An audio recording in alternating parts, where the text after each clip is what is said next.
The winter came to the Andalusian hills like a creditor who knew he would be paid in full,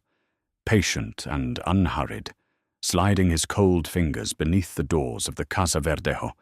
and testing every crack in the plaster. It had come this way for 3 years now, each season a little bolder than the last, and the great whitewashed house that had once glowed golden under the summer sun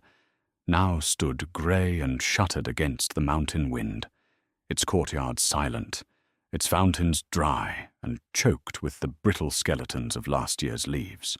Where there had been servants, there were now shadows. Where there had been music, there was only the creak of a shutter working loose on its hinge, and the distant clatter of a single mule cart on the road below, and the long, thin sighing of the wind through the empty olive groves that had once made the family rich. Brigida Valcarcel knew the sound of that wind the way another woman might know the voice of a mother. She had grown up beneath it, and she had learned to work through it, and she did not flinch when it found the gap in her mended brown shawl and touched the back of her neck like a warning. She sat at the long kitchen table in the last hour before dawn, mending the same shawl by the light of a single tallow candle, and she did not weep, though there was much that morning to weep for. Brigida did not weep. Tears were a coin she had decided long ago she would not spend, for once spent they were gone, and a woman with nothing had to be careful of what little she carried. She had watched her father spend everything else. The land, sold in parcels to men who had once tipped their hats to him. The horses, the paintings that had hung in the great hall, dark oils of ancestors whose names Don Fadric Valcarcel could still recite, even as he could no longer recall which debts he had paid and which he had merely promised to pay. He had spent his health and his dignity, and at last he had begun to spend hers, though she was not yet certain that he understood it was hers to lose. She heard him now, shuffling down the stone corridor in his slippers, coughing that wet, rattling cough that had settled into his chest with the first frost and refused to be dislodged. He came into the kitchen with a paper in his trembling hand and a look on his face that she had seen too many times before, the bright, fevered hope of a man who has convinced himself, once again, that his ruin can be undone by a single clever stroke. He set the paper on the table before her, as though it were a gift, and she saw the wax seal, red and heavy, stamped with a device she did not recognize, a hawk upon a broken tower. Her father's hands were shaking. He had not eaten, she knew, for he saved what little there was for the pretense of dignity, the one good coat, the wine when a creditor called. He looked at her with wet eyes and told her that their prayers had been answered, that a great man had written to him, a man of enormous fortune from the north, from the cold country near the mountains, a man named Don Casimir de Aranda, who owned mines and vineyards and forests she could not imagine, and this man had heard, through the tangled channels of ruined gentility, that Don Fadric Valcarcel had a daughter yet unmarried. Brigida read the letter slowly, twice, while her father hovered, and the wind pressed at the shutters, and the candle guttered and steadied. The words were formal, cold, precise,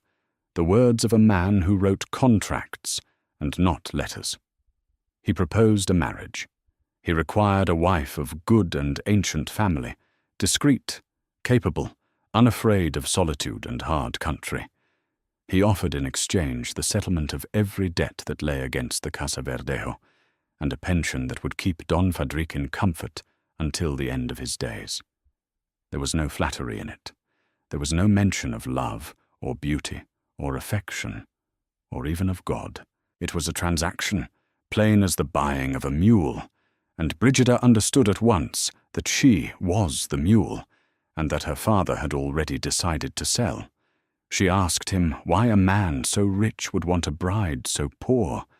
and her father waved the question away as though it were a fly, muttering that great men had their reasons, and it was not for the ruined to interrogate the fortunate. But Brigida turned the question over in her practical mind long after her father had shuffled back to his bed, satisfied that his troubles were ended. A man with mines and forests could have any bride in the kingdom, a bride with a dowry, a bride with beauty and connection and youth. Why would such a man send a cold letter to a broken house in the southern hills and ask for the plain daughter of a bankrupt? She was 26, past the first bloom that men prized, browned by sun and thinned by scarcity, her hands roughened by the work she did, because there was no one left to do it. She owned 2 dresses, the grey one for every day, and the black one for church and mourning, and a mended brown shawl, and a comb her mother had left her, and nothing else in all the world. There was a reason, she was certain of it, some flaw or shadow in this Don Casimir de Aranda, that made an obscure and desperate bride preferable to a proud one who might ask questions. And there was in her, beneath the resignation, a small, hard ember of something that was almost curiosity and almost defiance. If she was to be sold, she thought, she would at least know the truth of what she was being sold into. She would not go blind. She did not weep when the arrangements were made, nor when the carriage came for her 3 weeks later, a fine black carriage, sent from the north with 2 footmen who looked at the crumbling house and at her grey dress with expressions carefully emptied of contempt. She did not weep when her father embraced her on the steps, and wept himself, freely, easily, the tears of a man who had learned that grief could be worn like a good coat when it suited him.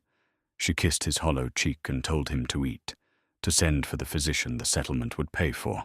to keep the fires lit, and she climbed into the carriage with her small bundle and her mother's comb, and she watched through the window as the Casa Verdejo grew small and grey behind her, and vanished at last around the shoulder of the hill. She did not weep then either, but she made a decision, sitting in that fine, cold carriage that smelled of leather and another woman's absence, and the decision was this. She would not arrive as she was expected to arrive, meek and grateful and afraid. Somewhere in the long days of that northward journey, through the changing country, and the rising cold and the mountains that grew from blue suggestions into white walls against the sky, she would learn who this man truly was before she gave herself to him. She would test him. And so, on the last night before the carriage was to reach the great estate the footman called Monte Carrasco, when they stopped at a poor roadside inn beneath the mountains, Brigida Valcarcel formed the plan that would change the whole shape of her life. And she smiled the smallest of smiles. Not quite a smile, the almost, and slept as she hadn't slept in years. Monte Carrasco stood at the head of a long stone valley, where the pines climbed the slopes on either side, like a dark, encroaching army. And the house itself was less a house than a fortress, 4 square towers of grey mountain stone, joined by high walls, with narrow windows, and a great iron-studded gate, and a courtyard within, where the frost lay unmelted, even at midday. It had been built to keep the world out, and it had succeeded so thoroughly that it had also kept the warmth out, and the light, and any softness that might once have lived within its walls. Brigida saw it from far down the valley road,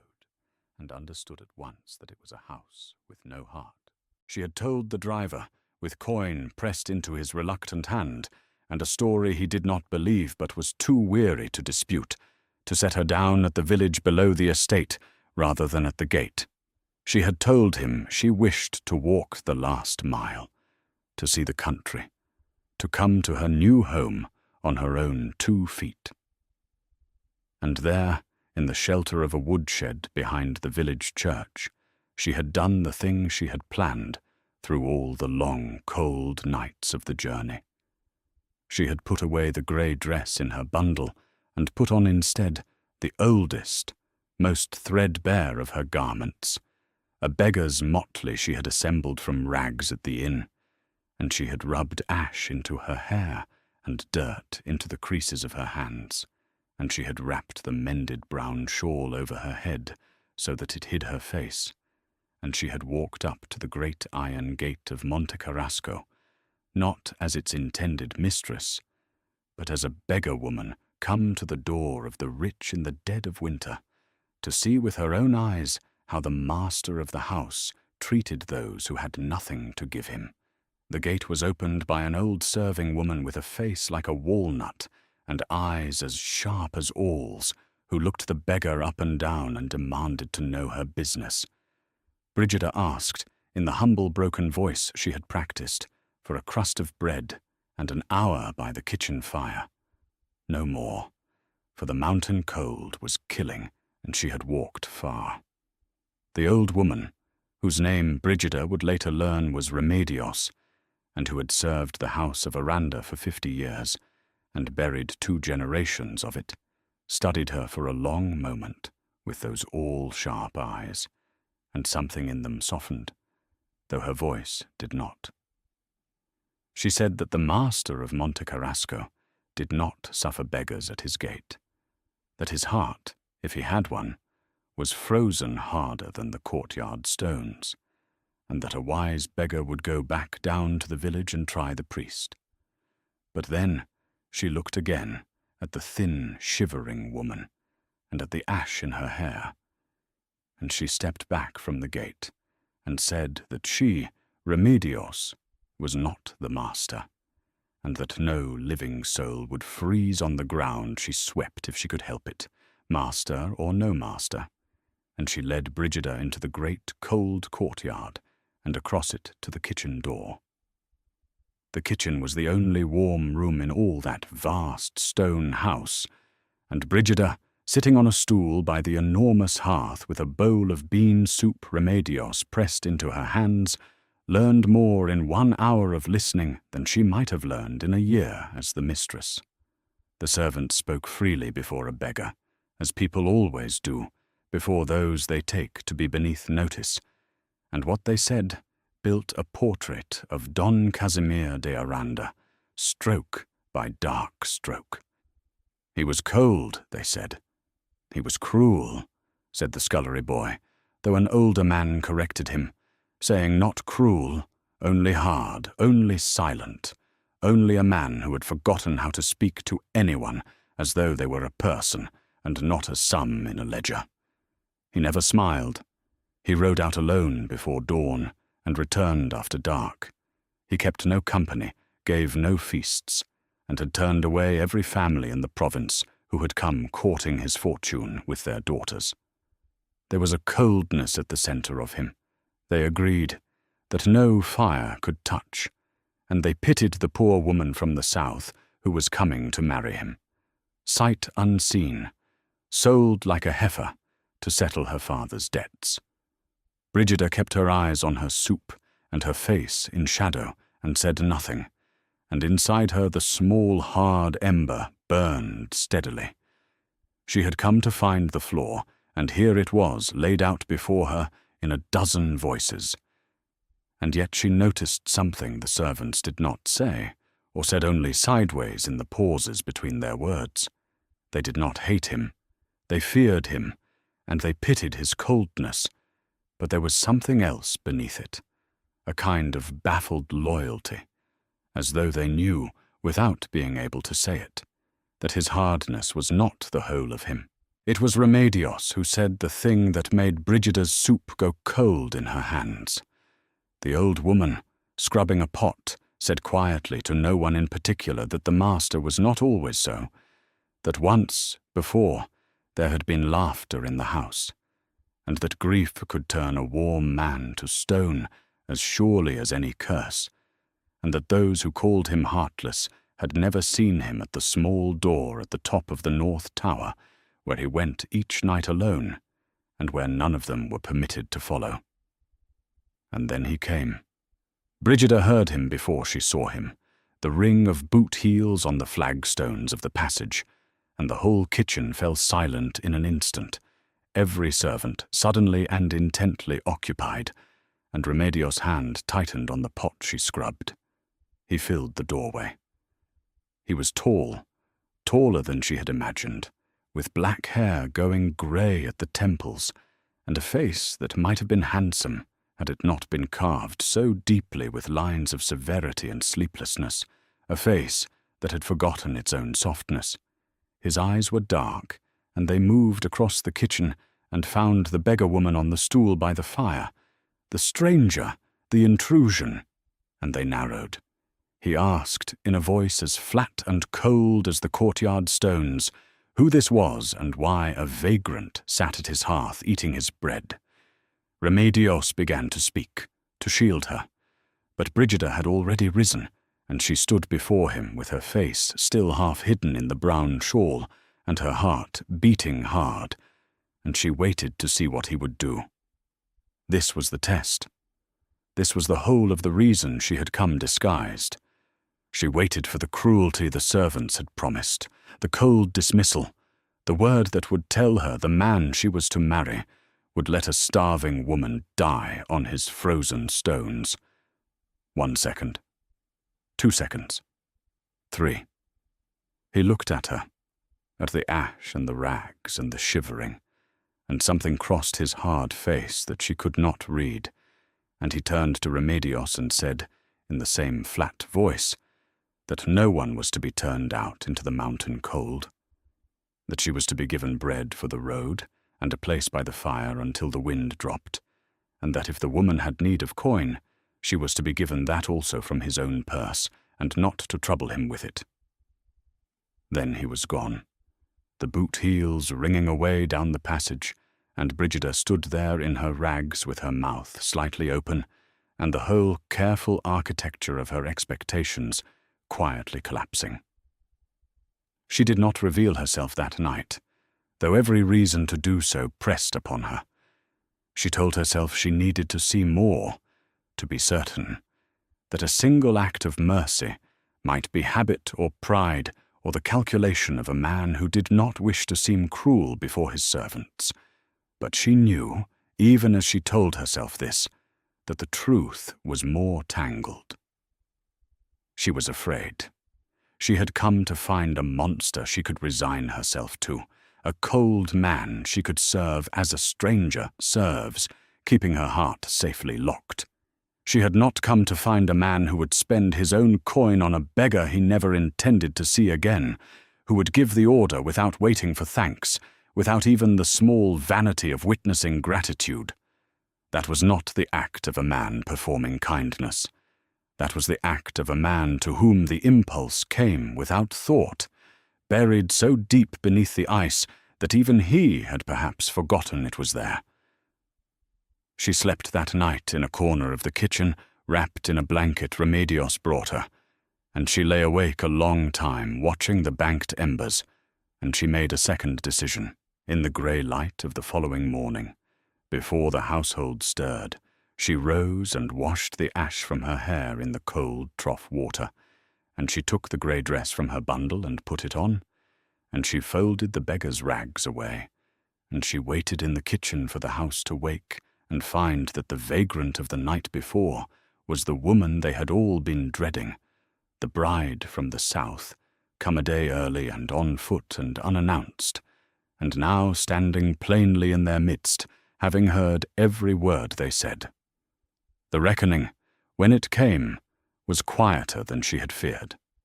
Remedios, coming into the kitchen at dawn and finding the grey-clad stranger standing where the beggar had sat, understood everything in a single heartbeat, and her walnut face went through astonishment and alarm and then, remarkably, settled into something very like approval. She did not scold. She said only, in her dry, cracked voice, that it was a bold thing the young mistress had done, and a wise one, for a woman ought to know the shape of the water before she leaps into it, and that she, Remedios, had said nothing before, a beggar that she would not say, before the master's face, and so had nothing to fear from being overheard. Then she looked hard at Brigida and asked, with the bluntness of an old woman who has outlived the need for courtesy, what the mistress had learned, and whether she would run back down the mountain now that she had seen the cold of the place. Brigida answered honestly, as was her way, that she had learned the house had no heart, and that she had learned its master was called Heartless, and that she had also learned from one act of thoughtless mercy in the night that heartless might not be the true word. Remedios's eyes glittered. She said the mistress was cleverer than she looked, and that in a house of stone a clever, kind woman might yet do more good than 50 pretty fools, and she took Brigida by the arm and led her through the cold house to present her to the master, and Brigida walked beside her, with her chin level and her plain grey skirts whispering over the flagstones, ready at last to meet the man she had come to marry with her own true face. Don Casimir de Aranda received her in the great hall, and she saw the moment he understood. He had risen from behind a table strewn with ledgers and correspondence, expecting the formal arrival of a carriage and a bride he could dispatch to her rooms without much thought, and instead Remedios brought before him a plain woman in a grey dress whose face he had seen the night before beneath a beggar's shawl. Recognition moved across his features slowly, like frost spreading over a pane, and with it came something else, a flush of what might have been anger or humiliation, or simply the confusion of a controlled man confronted with a thing he had not controlled. Brigida did not lower her eyes. She told him plainly who she was, Brigida Valcastle, daughter of Don Fadrique, come to fulfill the arrangement he had made. She told him that she had come disguised, that she had sat at his fire in rags and heard his servants speak of him and seen how he treated a beggar in the night. She told him that she had done it because she wished to know the truth of the man she was to marry before she married him, and that she offered no apology for it, only the truth of what she had done, because she valued honesty above comfort, and had always found it cheaper in the end. She waited. 1 second, 2 seconds, 3. She expected fury. She expected to be sent back down the mountain in disgrace, the arrangement broken, her father ruined, and she found to her own surprise that she would not have been sorry. But Don Casimir did not send her away. He stood very still behind his table of ledgers, and he looked at her for a long time with those dark, sleepless eyes. And at last he said, in his flat, quiet voice, that he had expected a schemer. He said that women had come to Monte Carrasco before, drawn by his fortune, and that they had come with soft words and softer smiles, and eyes that counted his silver even as they praised his character, and that he had turned every one of them away because he could see the greed beneath the sweetness as clearly as he could see the frost on the courtyard stones. He said that he had chosen a poor bride, an obscure bride, precisely because he had believed such a woman would be grateful and quiet and would not trouble him with pretense. He said that he had not expected to be tested, and that no one in all his years had thought him worth the trouble of testing, that they had only ever wanted his gold or feared his temper, and that a woman who cared enough about the truth of him to sit in rags at his fire and risk everything to learn it was a thing wholly outside his understanding. And then he said the words that Brigida would carry with her for a long time afterward, turning them over in the dark like stones warmed by the hand. He said, "You are not what I expected." There was no warmth in his voice when he said it, no softening of the hard mouth, and yet the words themselves were an admission, a small crack in the ice, and Brigida heard it for what it was. She inclined her head and said that she was glad he was not what she had expected either, and that she thought perhaps they might make an honest bargain of it after all,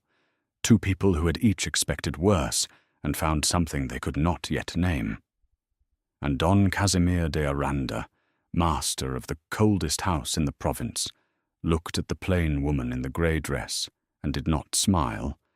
but something moved at the corner of his mouth that was not quite a smile, the almost, and he said that the marriage would proceed and that she was welcome to Monte Carrasco, and that he hoped she would find it less cold than his servants had led her to believe. They both knew this was a lie,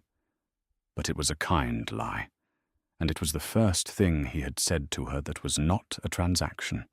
and Brigida marked it. They were married 11 days later in the small stone chapel at the foot of the North Tower, a chapel so long unused that Remedios had to spend 2 days sweeping out the dust of years and coaxing the ancient candles into flame, and the ceremony was witnessed by no family and no guests, only the household servants standing in their best coats along the cold walls, and the old priest from the village who read the words in a voice that echoed against the bare stone. Brigida wore the black dress, her church dress, for she had no other fit for the occasion, and she thought as she stood beside the tall, silent man that there was a bleak honesty in being married in the colour of mourning, as though the two of them were laying to rest the lives they had led alone.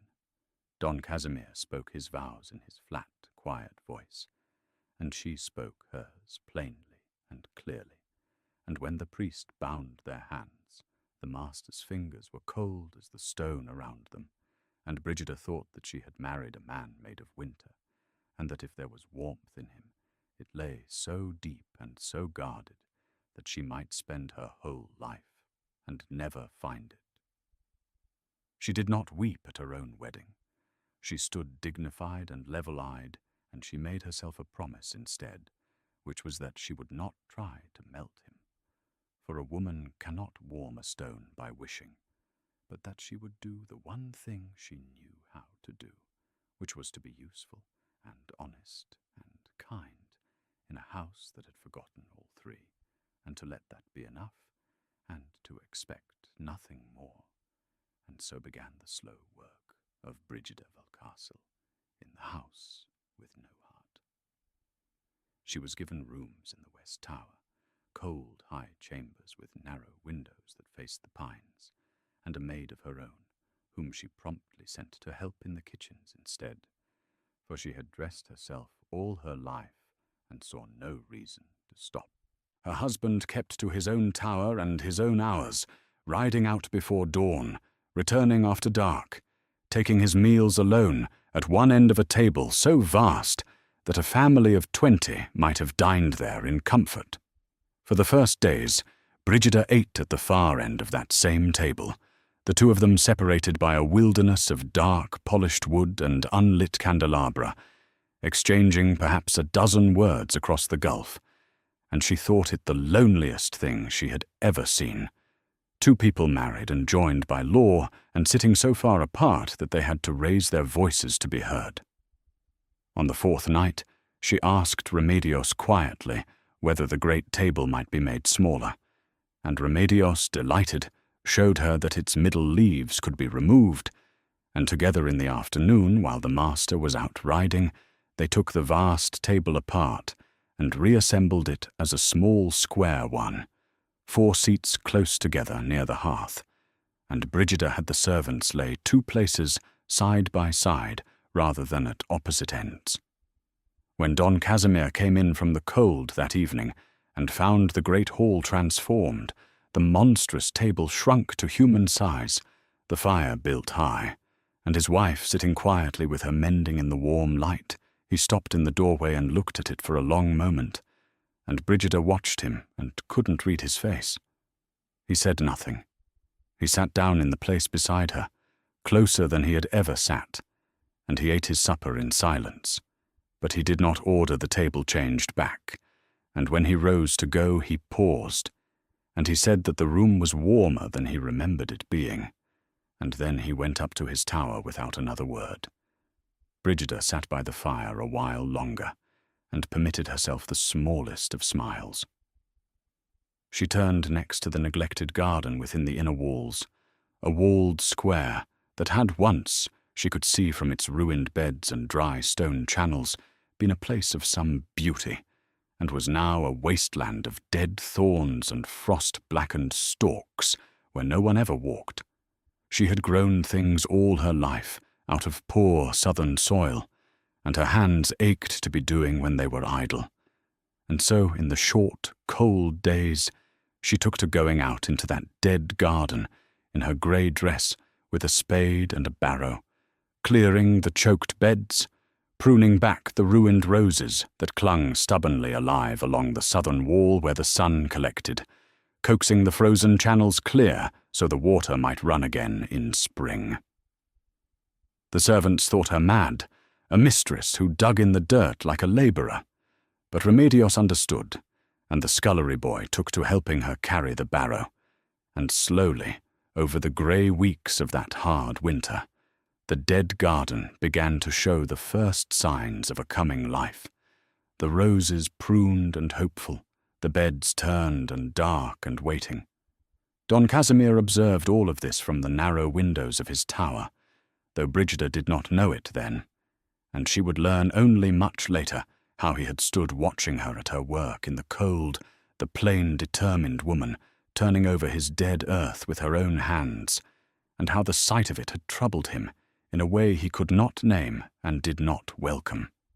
He had built his life on the certainty that no one wanted anything from him but his money, and here was a woman who took nothing, who asked for nothing, who spent her days making his cold dead house a little warmer, and his cold dead garden a little more alive, and who did it not to please him, for she scarcely spoke to him, but simply because it was in her nature to mend what was broken and grow what was withered.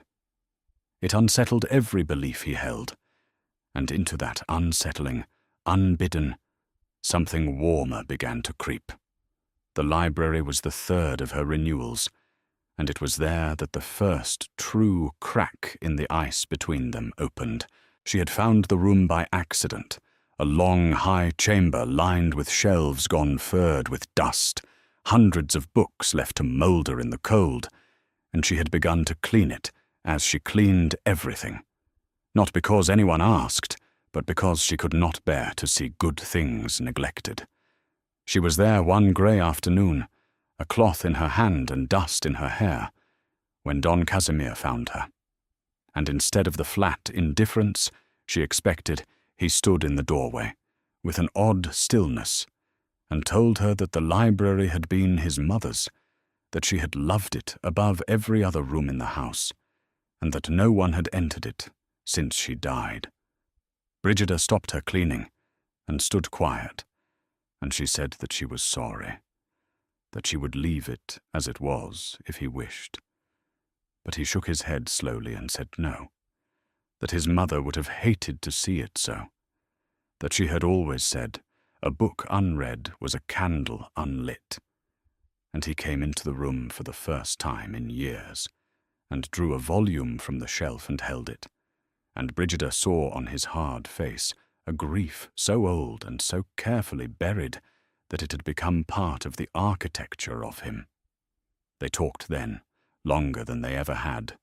and she learned that his mother had died when he was young, and his father had ruled the house with an iron coldness that Casimir had sworn to escape, and had, he now understood,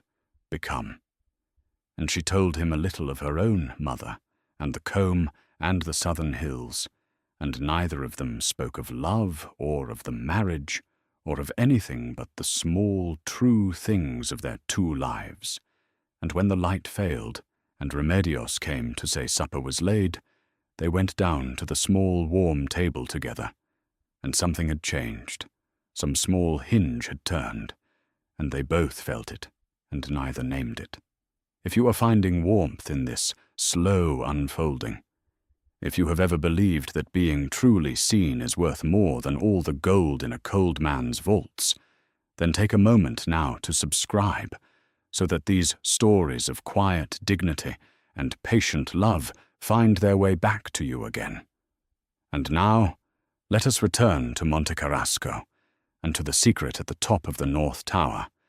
and to the night that Brigida at last learned what her husband carried alone. It was Remedios's words on that first night, half forgotten and long buried beneath the weeks of work,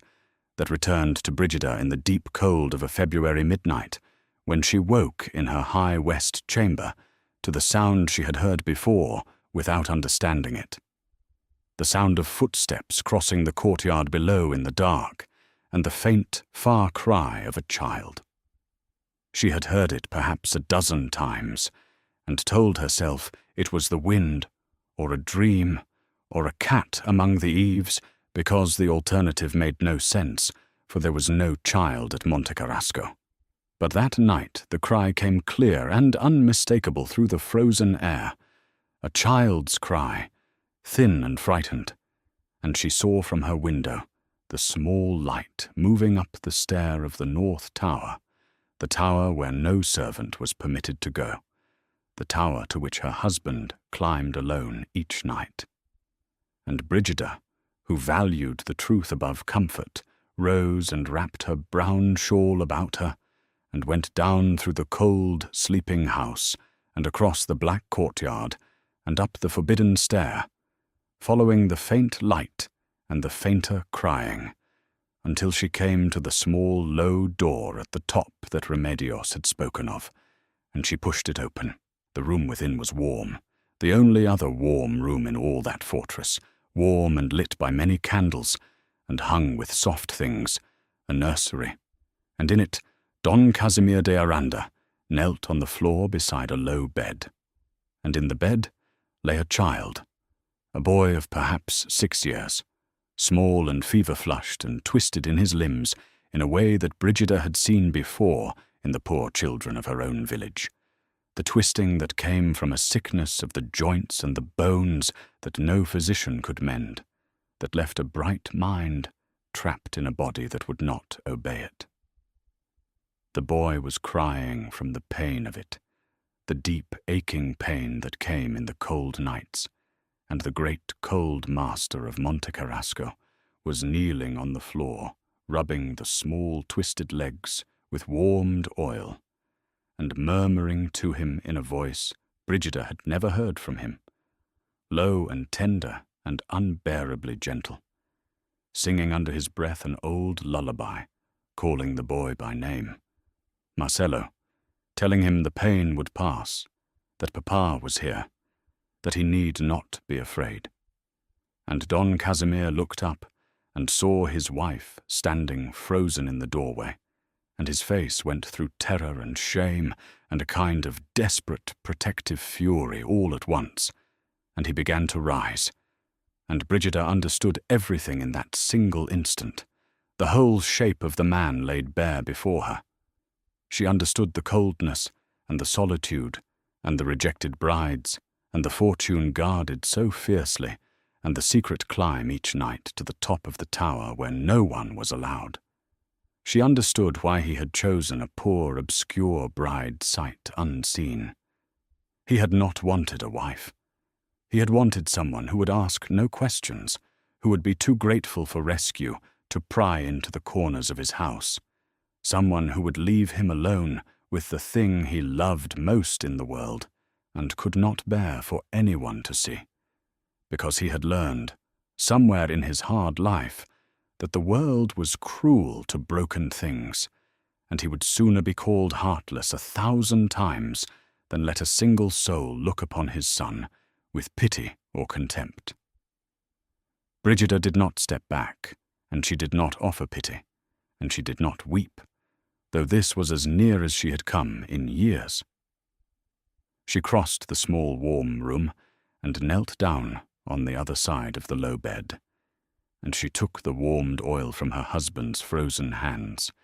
and she said quietly to the frightened child, in the same voice she had once used with the fevered little ones of the southern hills,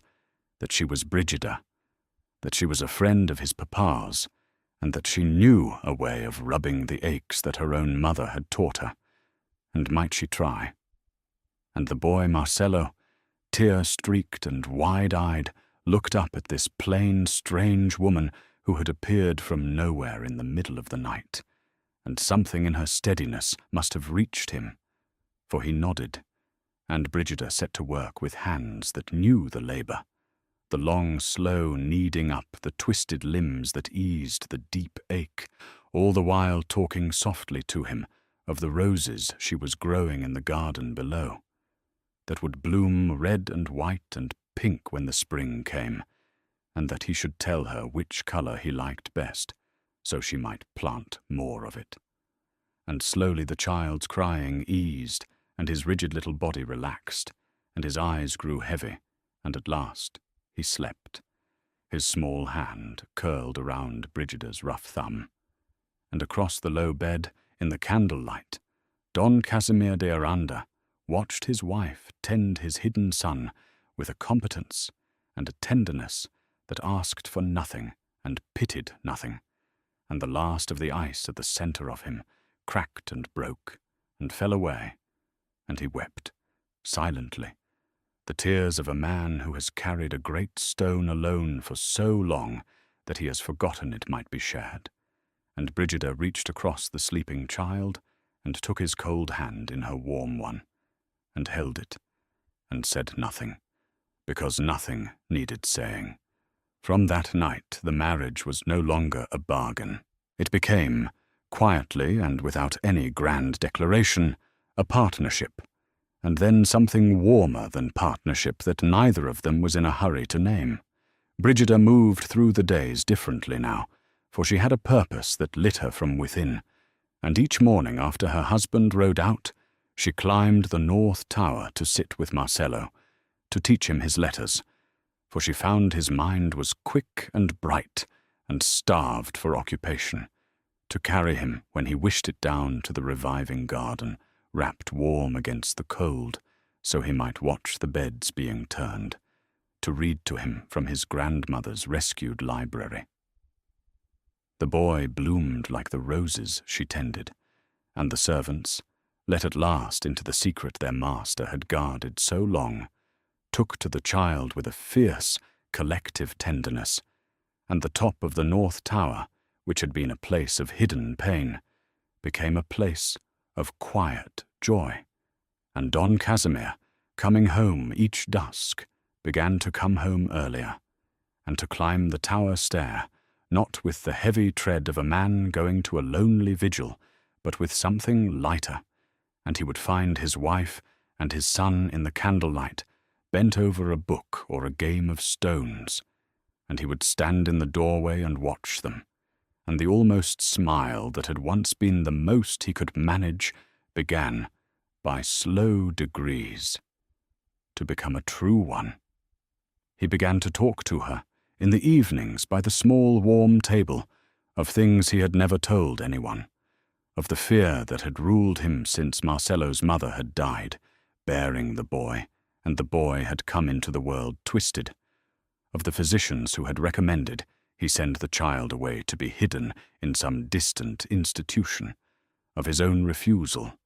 of the loneliness of that refusal, of how he had walled himself and his son inside a fortress of stone and cold reputation to keep the cruel world out, never guessing that the walls kept out warmth and light as surely as cruelty. And Brigida listened and told her own truths in return, and the two of them, both of whom had expected to spend their lives alone and unseen, found themselves at last seen, wholly by another soul, and it was the deepest reward either had ever known. But a house does not stand alone in the world, and the world had opinions about the sudden marriage of the cold, rich master of Monte Carrasco to a nameless bride from the ruined south, and those opinions had a voice, and the voice belonged to Doña Isolda Castellan, a distant cousin of Don Casimir's late mother, a widow of ferocious beauty and fiercer ambition, who had for years considered the fortune of the Arandas as good as her own, having schemed since Marcello's mother died to install herself or her own daughter as its mistress. Doña Isolda had been the loudest of the rejected suitors' patronesses, and the news that Casimir had married some obscure bankrupt's daughter without so much as a season's courtship, struck her as both an insult and, more usefully, an opportunity. She descended upon Monte Carrasco in the first thaw of spring, uninvited, resplendent in furs and jewels, her powdered face arranged into an expression of gracious concern, and she began at once the work she had come to do, which was to expose the new mistress as the grasping schemer she must surely be, to shame her out of the house, and to reclaim what Isolde regarded as her rightful place. She had learned, through the network of gossip that ran between the great houses, the story of the beggar's disguise, and she saw in it her weapon. At the first supper, seated at the small warm table she eyed with visible distaste, Dona Isolde turned to Brigida with a smile like a drawn blade, and remarked, in a voice pitched to carry to the servants, that she had heard the most extraordinary tale, that the new mistress of Monte Carrasco had crept into the house disguised as a filthy beggar, lying and skulking in rags, deceiving the household, worming her way in through trickery. And was that, she wondered aloud, quite the conduct of a lady, or was it rather the conduct of exactly the sort of low, deceitful, fortune-hunting creature one might expect from the daughter of a man who had gambled away his family's name? The table went silent. The servants along the wall went still. Brigida set down her spoon and looked at the beautiful, furious woman across the small table, and she did not flush, and she did not stammer, and she did not weep, for those were coins she would not spend on Dona Isolde Castellan. She said quietly and plainly that yes, she had come disguised as a beggar, and that she made no secret of it, and offered no apology for it, that she had done it because she had been sold in marriage to a man she had never met, sight unseen, to settle her father's debts, and that any woman with sense would wish to know the character of the man she was to wed before she bound her life to his. She said that she had learned much in her hour at the kitchen fire, that she had heard him called cold and cruel and heartless by his own servants, and that she had then watched him order that a starving stranger be given bread and coin and a place by the fire, spending his own purse on a beggar he never thought to see again, and never waited to be thanked by.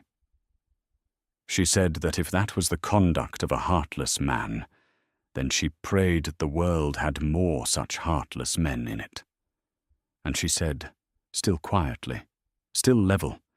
that she thought it a strange thing for Dona Isolde to speak so loudly of deceit. She who had arrived uninvited, wearing a smile she didn't mean, in a house where she had schemed for years to make herself mistress, and that between a woman who put on rags to find the truth and a woman who put on furs to hide a lie, she knew which she would rather be. The silence that followed was a living thing. Dona Isolde's powdered face went white beneath its paint, and then a mottled red, and she rose from the table with a hiss of silk, declaring that she would not sit and be insulted by a peasant,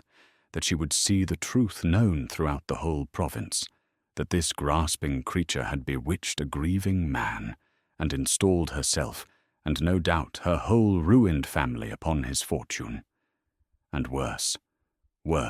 she said, her voice climbing, dropping the last of her graciousness, that there were things in this house that the province did not know, secrets kept behind locked doors, and that she would drag every one of them into the light of day, and let all the world see what manner of house the new mistress presided over. And Brigida understood, with a cold clench of her heart, that Dona Isolde knew about Marcello, or suspected, and meant to expose the child to the pitying, cruel gaze of the world that Casimir had spent 6 years protecting him from. But it was not Brigida who answered the threat. It was Don Casimir de Aranda, who had sat silent through the whole exchange, watching his wife defend herself with a dignity that made his chest ache, and who now rose from his place beside her, slowly, to his full considerable height, and when he spoke, the whole room seemed to grow colder and stiller, for the old flat severity was back in his voice. But there was fire beneath the ice now, a fire that had been kindled by love. He said that Doña Isolda would sit down, or she would leave his house, and that if she left his house, she would never again be welcome within its walls, and that if she breathed one word of slander against his wife or his household in the province or anywhere else beneath heaven, he would ruin her, quietly and completely and forever. For he had the means, and now, he found, he had the will. And then he did the thing that no one in that room expected, the thing that Brigida would remember to the last day of her life. He turned from Doña Isolda, as though she were beneath his notice, and he faced his wife, and before the assembled servants, and the fuming widow, and the whole cold hall, he began to speak of Brigida Valcastle, and it was not a rebuke, and it was not a defense. It was a declaration, rising slowly and steadily, like water filling a long dry channel. He said that he had married a stranger to settle a debt, expecting a schemer, and that he had been given instead the only honest soul he had met in 20 years. He said that this woman had come to his door in rags to learn the truth of him, when no one else, in all his life, had thought him worth the knowing. He said that she had asked him for nothing, ever. Not a jewel, not a coin, not a kind word, and had given instead her hands to his dead garden, and her care to his frozen house, and her warmth to the coldest rooms in the province. He said that she had shortened his lonely table, and revived his mother's library, and coaxed roses back to life on walls where nothing had grown in a decade. And then his voice cracked, and he said the thing that laid his heart open before them all, that she had climbed the forbidden tower in the dark, and found the thing he had hidden from the whole cruel world, and that she had not flinched from it, and had not pitied it, and had knelt down beside it, and taken it into her heart, as though it were her own. He said that she had given his son a mother, and had given him back a warmth he thought had died with his own mother in that library long ago, and that if the province wished to know the manner of house he kept, he would tell them gladly. It was a house that had learned, late and at great cost, that the only wealth worth guarding was the love within its own walls, and that the woman who had taught it that lesson was his wife, and he would sooner burn Monte Carrasco to the ground than see one hair of her head dishonored. And into the ringing silence that followed, he named her virtues one by one, her honesty, her courage, her patience, her kindness, her dignity, counting them off like the beads of a rosary. And Brigida sat with her level eyes at last, bright and shining, and did not weep. But it was a very near thing. Doña Isolda Castellane stood swaying in the middle of the cold hall, stripped bare, and she looked from the master's blazing face to the servants who no longer troubled to hide their contempt for her, to the plain woman in the grey dress whom she had come to destroy, and who had instead, without raising her voice, undone her utterly, and she understood that she had lost, that there was no scheme left to run, and no slander that would find purchase. For a man does not slander so publicly declared, and a household so plainly loyal would spread not her lies, but the story of her defeat. She gathered the shreds of her furs and her dignity about her, and she left Monte Carrasco that same night, in the dark, and she was not pitied by the servants, but she was, in time, pitied by Brigida, who understood that a woman who had made appearance and status, the whole of her currency, had nothing at all when those were taken from her, and was poorer in the end than any beggar who had ever come to the gate. Doña Isolde would live out her years in a diminishing circle of visits and coldnesses, telling anyone who would listen that she had been wronged, and fewer would listen. And that was punishment enough. And Brigida wished her no worse. But that was later. That night, when the widow's carriage had rattled away down the Black Valley Road, Don Casimir turned to his wife in the emptied hall, and the fire in him gentled into something else. And he said, quietly now, for her alone, that he had spoken every word of it truly, that he had not known until this night how full his heart had become, and that he had married her as a bargain, and found, to his own astonishment, that he loved her,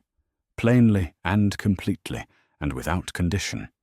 And he asked whether she thought a marriage begun so coldly might yet become a true one. And Brigida, who had never in 26 years been asked what she wanted by anyone, looked at this severe and tender man who had opened his frozen heart before a hall full of witnesses to defend her, and she reached up and touched his face, and she told him that it was already a true one, that it had become true somewhere between the shortening of a table and the climbing of a tower, and that she loved him also, not for his mines or his forests or his vaults of silver, but for the way he had knelt on a cold floor in the dead of night to sing an old lullaby to a child the world would have thrown away. And Don Casimir de Aranda, master of the coldest house in the province, took his wife's rough hand in both of his and pressed it to his lips, and he smiled at last, a full and open and unguarded smile, the first she had ever seen from him, and it transformed his hard face utterly, and Brigida understood that she had been wrong on her wedding day, that she had not married a man made of winter after all, only a man who had endured a very long one, and that the spring, when it came, would come to him as surely as it came to her waiting roses. 1 year later, Monte Carrasco was not the same house, though its grey stones still climbed the same stone valley, and the pines still marched down the same slopes on either side. The great iron gate stood open through the daylight hours now, and the courtyard fountain ran clear and sang, and the servants moved through the passages, not like shadows, but like people in a home that was loved. The walled garden had come fully alive, and it was a wonder in the province, the roses climbing thick and fragrant along the southern wall, red and white and pink, for Marcello had been unable to choose among the colours, and so his mother had planted all of them, and the boy himself, stronger now, his pains eased by warmth and care, and the daily kneading his mother had taught the whole household to give, could walk a little way with the aid of a small crutch a village carpenter had carved for him, and he spent his afternoons among the flowers naming them for the visitors, who now came often to the house that had once turned all the world away. For Monte Carrasco kept an open table these days, the small square table having long since been enlarged again, though never to its old monstrous solitary length, only large enough for family and friends, and the occasional traveller who found the gate unbarred, and the master, against all his old reputation, glad of company. Remedios, older but no less sharp, ruled the kitchens with her walnut face and her all-sharp eyes, and told anyone who would listen that she had known from the first night, from the moment the beggar woman would not freeze on her stones and the master would not turn her out, that the two of them were cut from the same cloth and had only needed the sense to see it. And in the evenings, when the work was done, and the visitors gone, and the candles lit against the mountain dark, Brigida Valcarcel de Aranda would sit by the hearth with her mending, for she had never lost the habit, and never wished to, and her husband would sit close beside her, reading aloud from his mother's rescued library, and their son would lie on a rug at their feet with the great sleepy house dog he had at last been permitted to keep, and the fire would throw its warmth into the corners of a room that had once been the coldest in the province, and Brigida, who did not weep, would sometimes feel her eyes grow full, but only from happiness now, and she would let them, for she had learned that some tears are not a currency spent, but a wealth overflowing, and there was no shame in an abundance too great for the vessel that held it. And that, dear listener, is the story of the heiress who came disguised as a beggar to test the man who was to be her husband, and of the confession at the top of a cold tower that changed them both. Thank you for staying with them through the long winter and into the spring. Tell me, in the comments, from what city and what corner of the world you are listening tonight, and whether this story warmed you the way Brigida warmed that house of stone. And if it did, subscribe and stay a while, for there are more tales of the overlooked and the quietly loved still waiting to be told.